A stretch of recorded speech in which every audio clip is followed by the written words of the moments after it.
Hello friends, today I am going to show you the notification part for Firebase, how to send notification from one user to another user, from a single user to another user. We will be using certain libraries for that, and for that library we are using, for this purpose we are using retrofit library. Also we have to implement the Firebase messaging service. For that case we have to include the library of Firebase messaging and these two libraries. After implementing these three libraries, we can basically start with the Firebase. Now we have created a structure where we already have one page, which is the login page, as you can see over here. After the user logs in, by default every time the screen will be opening, which will be the first screen. In this first screen we are having three text boxes: the user ID, to which we have to send the notification, the title of the notification and the message of the notification, and the button to send the notification. Now how this works, basically we will directly be coming to this part. Here we have three text boxes, as I have said, one for user ID and title and the message and the send button. So we have initialized all the text box, that is the edit text and the buttons, and after that we have to make certain classes for sending the notification and one interface. So I have created a separate package known as send notification pack, under which I have created certain classes. Now I will be explaining each class in details. So by default the first class which will be activated will be the token class, which will help us to retrieve the token. So before that we should know what is token. Token is nothing but a unique ID for each device, which will help the Firebase to send the notification on that particular device. It worked as an address, but it keeps on changing. So every time the app gets open and the screen gets loaded, we have to update the token. So for updating the token we have written a simple code. We have to first get the Firebase user, as the user is already logged in. We will never get null over here. And after getting the Firebase user, we have a Firebase instance.get ID, and we get the token over here. After getting the token, we are storing that token in the string. Of course the token will be in the string format, and we have a class, basically a data retrieval class and data setter class, where we have a simple token variable and getter setter, which are public. So here are some getter setters. This is normal constructor, this is parameterized constructor, this is a getter, and this is a setter. So we are setting, basically we are setting the token, and we are passing this in the form of firebase.instance.getReference, whose child is our own user ID, and its value is this. So it gets updated. As you can see, it gets updated. Set value, we are setting the value every time, and we will be having this type of structure where we will be having our own user ID and the token. So for sending the notification to another, we need to have this token. So for that we should know the user ID of that XYZ person or device. So this will be, in this way it will be updating token. For keep updating the token dynamically, even at the background, basically not dynamically but in the background, we have a service called as My Firebase ID service, which actually checks whether the user or the Firebase user is not null. Basically it is logged in. If it is logged in, it keeps on updating the token after a certain interval. After that we have this client, API client. Now I have this huge key. Basically this key will help me to use the Firebase messaging service. Basically for using the Firebase messaging service we need the server key. And what is server key and from where we will getting it? We will be here is an interface where we have to create an header in which we have to pass two things. The data will be passed in the JSON format first of all, and second we have to pass the key.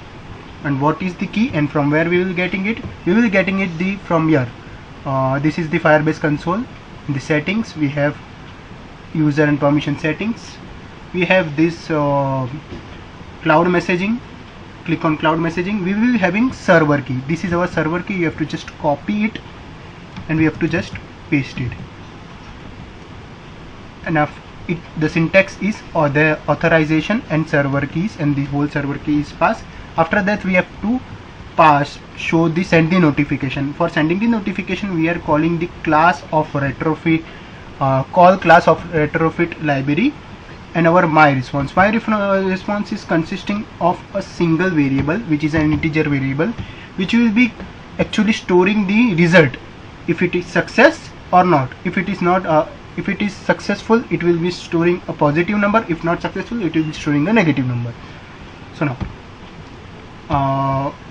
we will sending the body part. And what is this? This is a notification sender where we have to store two things.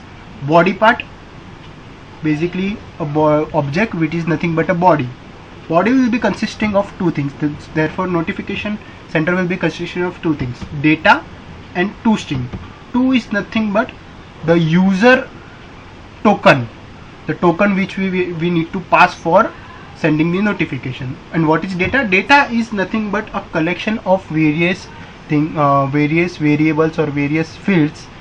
In our case we are passing only two things, title and message. So our data is nothing but the collection of two variables in a form of collective class, which is nothing but known as pure Java class, the Pojo class. And we are having the getter setter. Okay, so this is the data class. So we are passing the data, that is the packing two data into a single object of data class, two variables basically, and the string variable, that is the token. Now after that we need to register the client. So for registering the client we need to make a client class. Client class will be having a static retrofit which will be null by default, and it will in this retrofit will be initialized during sending the notification or during loading this page. Over here as you can see I have created the object of basically reference of the service API service interface, and I am passing the object or basically initializing or passing the value of client class. And here from here we are actually initializing the client. FCM means Firebase Consoles Management, and we are just creating a URL to the client class. After creating the URL, this is the whole syntax and this is the whole code, and it will return if it is not null. It will return, it will initialize if it is not null, and it won't initialize if it is not null. Basically it will initialize if it is null, and it won't initialize if it is not null. So now after that we will be having my response. As I have shown you all these things. Now for messaging services, that is a service. Basically after Oreo the services have been stopped by Android, so it kills your service after 7 seconds if the app is closed. So the background services are not used. So for that we are using instead of normal service you are using Firebase messaging service, which is nothing but a whitelisted service. Whitelisted service are those service which are basically meant not which says the Android that they should not be killed immediately after the app is closed, after or later version of Oreo. Before that the services were working off. So for if you want to use your own service, you should use with registering it as a whitelist service. So by default the Firebase messaging service is a whitelist service, so it will keep on checking. So here we have a on message reserve method of Firebase service that will check for the Firebase message tokens, or basically message that either any kind of message is received. Once the message is received remotely from some another device, the message will fetch two things: the data. The data is nothing but the data class which we have class, but this data can be any data class. So for in that data class we have two part, right?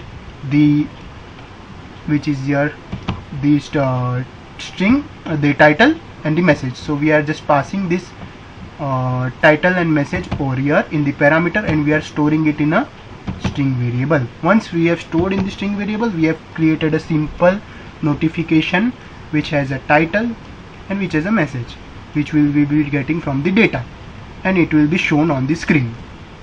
So this is the whole working of the notification, and this is how the notification works. So combining all these files together, we have to make a single function which will combine this all. So for one, we have to make a reference of this interface. We have to initialize by calling this method of the client, where we have to initialize this URL, and we have to create by passing the interface class, basically interface object reference. Now this is the whole method which will actually send the message. Here we are passing the user token, and here we are passing the user token of whom the person or the user ID to which we have to send the notification. And now after that we are passing the title and the message. Simple. Now here we are creating a data set. Basically we are combining two variables into a data object, and now we have to pass this token. This is nothing but 2, which is nothing but data and 2. These are two parameters, and 2 is nothing but the token. So we are just the token, the second parameter is the token which we to whom we have to send this, and the data which we have wrapped in the form of data, which is nothing but title and message. And we are calling this API function, API service object, basically which is nothing but the interface, and we are calling this send notification method, as you have seen over here, which is having nothing but object of notification sender, which is nothing but wrapping of data and the token of the receivable person or device.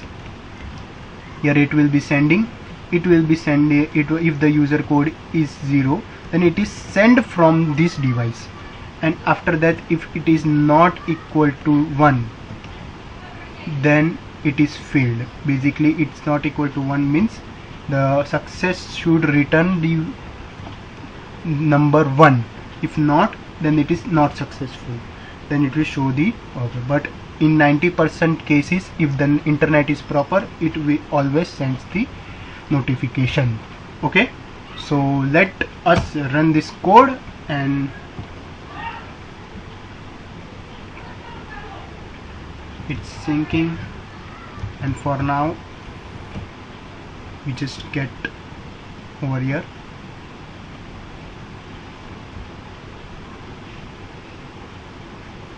It takes time.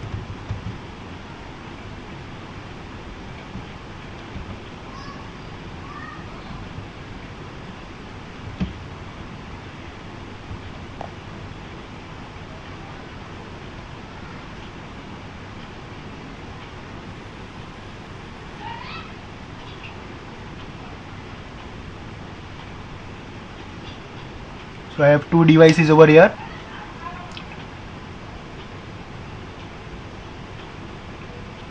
Now those two devices will be helping me to send the notification basically. So okay, so I am sending the notification over here.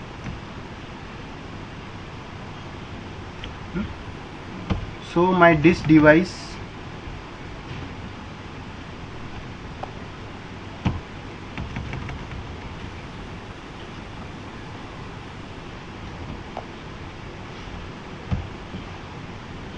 so this is the user ID of this device, and I will be passing that user ID from here. Okay, paste the title, hey, or basically greet, and I will just fill in message hey. From here, when I pass this button, basically I press this button, it will do all the work. It will just, as you can see, we have received a message hey. So how it works, basically when you have clicked this button, it will first fetch the token. From the token we are actually fetching the user ID. We are passing user ID which we have got from the edit text, and we are fetching the value of token, which is nothing but this value. After that we are getting, and that value we are fetching, and we are just storing it in the user token, and then we are sending it in a parameter user token, the title message and the whole message, and then it works as I have shown over here. So now let's try from this device to this device. So basically this device user ID is this, so I need to pass this user ID. However, in the real life application, this user ID is taken in the background programmatically. For the demo purpose, I have shown it in the form of text box, or basically edit text. I am actually typing the whole user ID, and I will be showing click. As you can see, the notification has appeared over here, and I will be just pulling off. Okay, let me scroll off, just wipe it off, and I will setting another notification hey to the send button, and you can see over here. So that's out for now. I hope you have understood the concept of sending notification from one device to another using the tokens and the retrofit library. Hope to see you all next time. Please comment, and if you have any queries, please ask in the comment. Thank you.